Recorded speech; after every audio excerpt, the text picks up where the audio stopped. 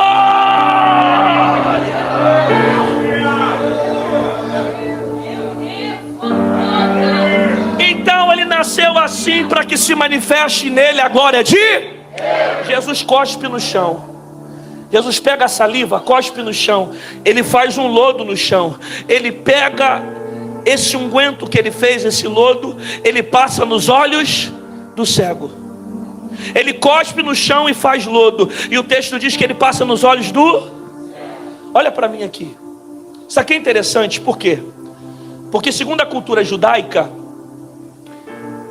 a maior atitude de desprezo é o ato de alguém cuspir em alguma coisa ou em alguém. Segundo a tradição judaica, a maior ação de desprezo é o ato de alguém cuspir ou ser cuspido, ou receber um tipo de cuspida. Isso aqui para o judeu é como se fosse a maior atitude de desprezo. A gente não precisa ler muito sobre a cultura para entender isso. Na nossa cultura brasileira, uma pessoa que cospe numa outra pessoa é uma pessoa que está querendo mostrar o quê? Nojo, desprezo, não é isso? É alguém que tem essas características. Quando Jesus cospe no chão e coloca nos olhos, aparentemente para a cultura judaica, ali está a maior atitude de desprezo. Então, o que Jesus faz com aquele cego, pela aparência, o cenário todo, a construção de alguém que cospe no chão, faz lama e passa nos olhos, é parecer uma atitude de humilhação. Parece até que Jesus está humilhando o cego. E é isso que a gente pensa quando a gente não entende o que ele está fazendo. Porque a gente acha, na verdade, que ele está nos humilhando. Ele não está humilhando ninguém. Ele só está preparando o ambiente. Balança alguém perto de você e diga: tem milagre chegando no recinto. Diz: ele está preparando o ambiente. Não é que ele está te humilhando, não é que ele está te desprezando, não é que ele quer ver você caído, não é que ele quer ver você derrotada, não é que ele quer ver você no chão. Não é nada disso. Olha para cá, entenda quem é Jesus. Ele está preparando o ambiente, porque é a humilhação que mostra a exaltação, é a derrota que mostra a vitória, é a doença que mostra a cura, é a fraqueza que revela a força, é quem está caído que percebe o que é estar de pé, é quem é fraco que entende o que é forte, é estando triste que você entende o que é alegre, é estando embaixo que você aprende a estar em cima. Eu estou dizendo que não é desprezo, é ambiente para milagre acontecer.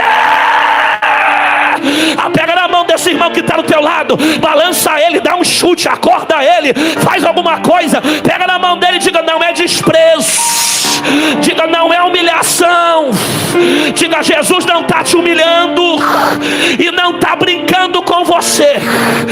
Jesus está preparando o ambiente para o milagre. Diga: a humilhação vai revelar a glória. Quem acredita faz barulho de glória dentro desta casa. A humilhação que revela a honra, o sofrimento que revela o poder, a tristeza que revela a alegria.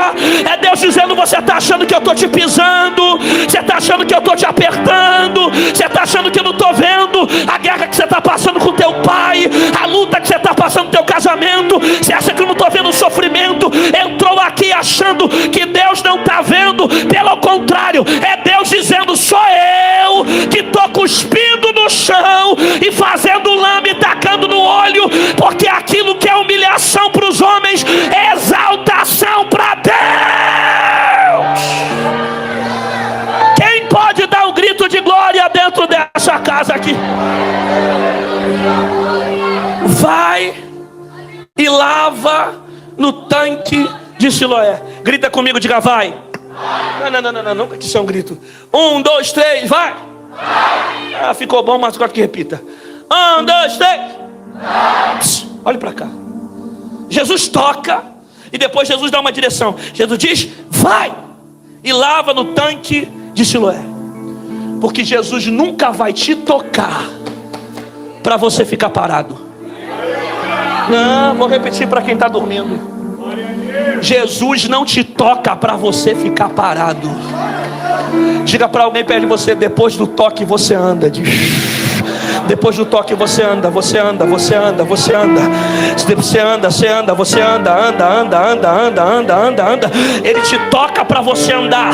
Jesus não te toca para você ficar parado. Jesus não te toca para você ficar prostrado. Jesus não te toca para você ficar no chão. Jesus não te toca para você ficar em casa, dormindo, na caverna, vendo Netflix, passando domingo no futebol. A propósito, sai da internet, vem para a igreja, assiste culto. Jesus não te toca para você ficar somente parado. Não, Jesus te toca para andar, para andar, para andar. Ele já te tocou, já te tirou da cachaça. Agora prega que ele tira o homem da cachaça. Jesus já te tocou, te tirou da maconha. Agora prega que ele tira o homem da maconha. Jesus já te tocou, te tirou da cocaína. Agora prega que ele ainda liberta da cocaína. Jesus já te tocou, te tirou da depressão. Agora prega para os outros que ele ainda cura a depressão. Jesus já te tocou, te tirou da mão da amante. Agora prega que ele liberta casamento, que ele renova casamento. Jesus não te tocou para você ficar parado olhando para pastor para ver se vem para a igreja ou não. Jesus te tocou para você andar,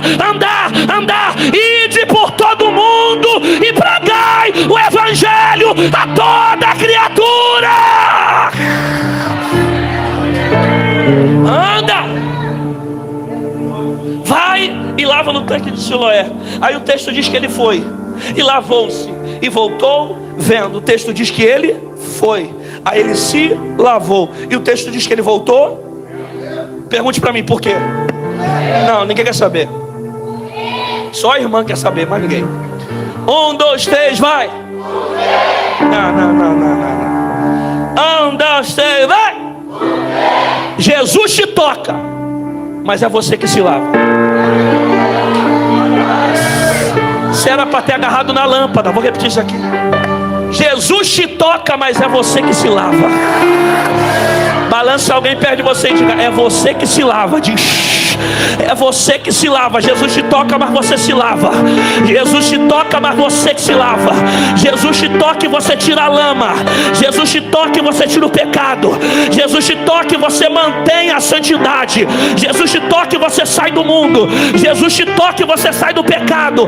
Não dá para ficar sendo tocado por Jesus e continuar na pornografia lá fora. Não dá para continuar sendo tocado por Jesus e continuar na fornicação com o namorado lá fora. Não dá para continuar sendo tocado por Jesus e continuar na mentira, na corrupção, nas drogas lá fora. Jesus te toca, lava, tira a lama do rosto, tira o pecado da orelha, tira o pecado dos olhos, tira o pecado da língua. Taca a água da palavra. É o que está acontecendo. A palavra está limpando. Tem alguém que está entendendo essa palavra aqui?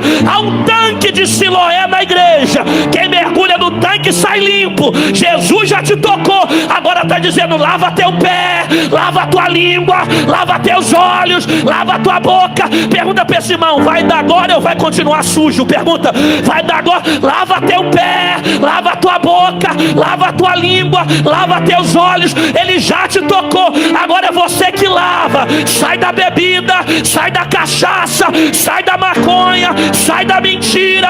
Mantenha a santidade.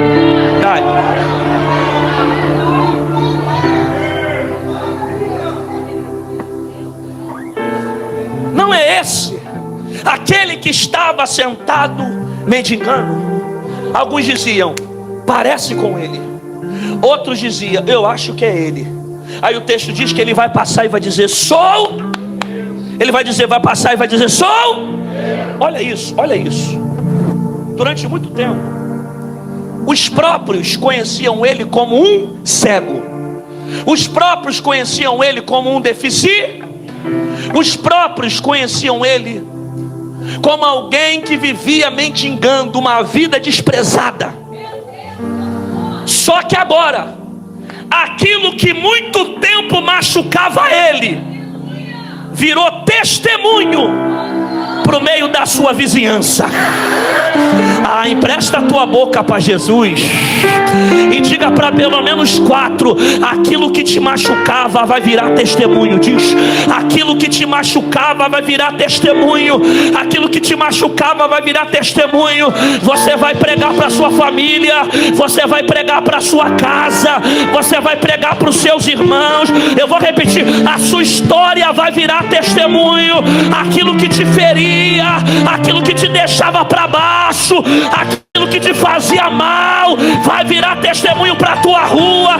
Alguém vai dizer: não era cego, não era doente, não era prostituta, aquilo ali não valia nada. Alguém vai olhar e vai dizer: agora é homem de Deus, está diferente, está curado. O lugar da tua humilhação vai ser o palco da tua vitória.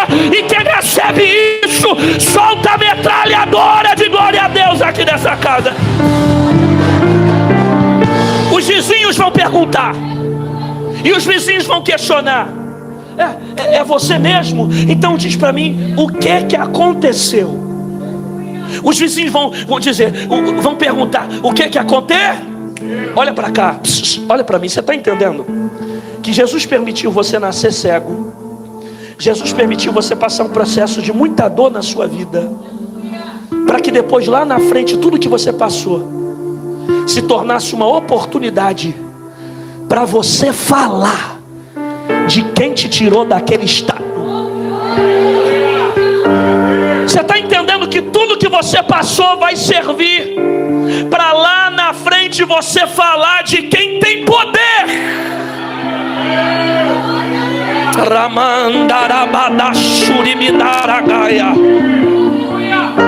O que aconteceu? Aí ele vai dizer: um homem chamado Jesus. Grita comigo, diga Jesus. Diga comigo, Jesus. Jesus. Tá fraco, diga Jesus. Olha para cá. Talvez ninguém queria ouvir ele quando era cego. Talvez quando ele era cego ele era desprezado. Quando ele era cego ele estava mendigando. Quando ele era cego a sociedade rejeitava ele pelo estado dele. Mas depois que Jesus curou, depois que Jesus fez o milagre, as pessoas perguntaram: quem é que aconteceu? O que fizeram? Quem te tocou? Aí ele falou: um homem chamado Jesus. Olha para cá para você entender essa palavra. Aquilo que você tentou falar há muito tempo, mas você não conseguiu, porque ainda não tinha autoridade, depois da cura de hoje, eles vão te procurar para ouvir falar sobre Jesus. É muita profecia para 15 mãos e 4 glórias. Eu vou repetir: você está tentando empurrar Jesus para alguém, você está pregando a palavra, você está com dificuldade, e você está dizendo: ninguém ainda está conseguindo ouvir a palavra. Não ouvi até hoje, porque quando perceberem que o Jesus que está aqui te curou da cegueira, que você ficou 30 anos nessa luta, alguém vai perguntar e vai dizer: quem é que te tocou? De onde veio o milagre? Qual foi o médico? Qual foi o psicólogo? Qual foi o remédio que você tomou? Aí você diz: o nome do meu remédio é oração. O nome do meu médico é Yeshua.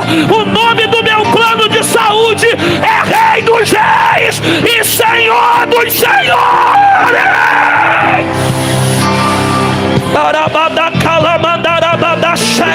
Olha para 3 pessoas e diga: você vai contar o que Jesus fez. Diz: você vai contar o que Jesus fez. Você vai contar que Ele te curou. Você vai contar que Ele te libertou. Você vai contar que Ele te salvou. Você vai contar que foi a mão, foi a mão, foi a mão de Deus. Não foi médico, não foi psicólogo, não foi psiquiatra, não foi a polícia, não foi a justiça, foi a mão de Deus. Quem recebe dá um glória do tamanho da vitória. Então, durante muito tempo, ele se encontrou no estado de cego de nascença. Mas depois que ele se encontra com Jesus, Jesus ressignificou o passado dele. Olha para mim aqui. Jesus não vai mudar o seu passado, porque o passado não se muda, mas Ele vai ressignificar o que aconteceu lá atrás. E o ressignificado do que aconteceu vai te dar um novo trajeto para você caminhar daqui para frente. Porque aquilo que pesava você na caminhada, que te fazia mendigar, pedir esmola, andar com dificuldade, a partir de hoje você não é mais um desprezado.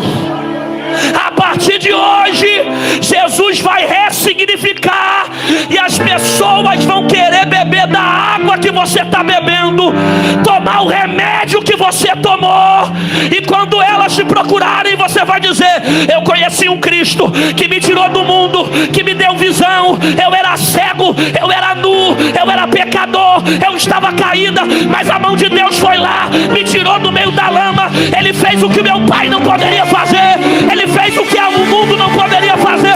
Só quem recebe essa palavra dá um pulo da cadeira e dá glória a Deus.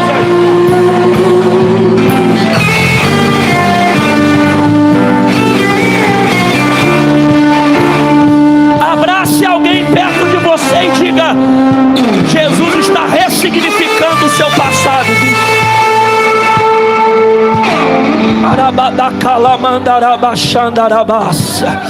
Abrace alguém perto de você e diga: Jesus é o remédio que você precisa.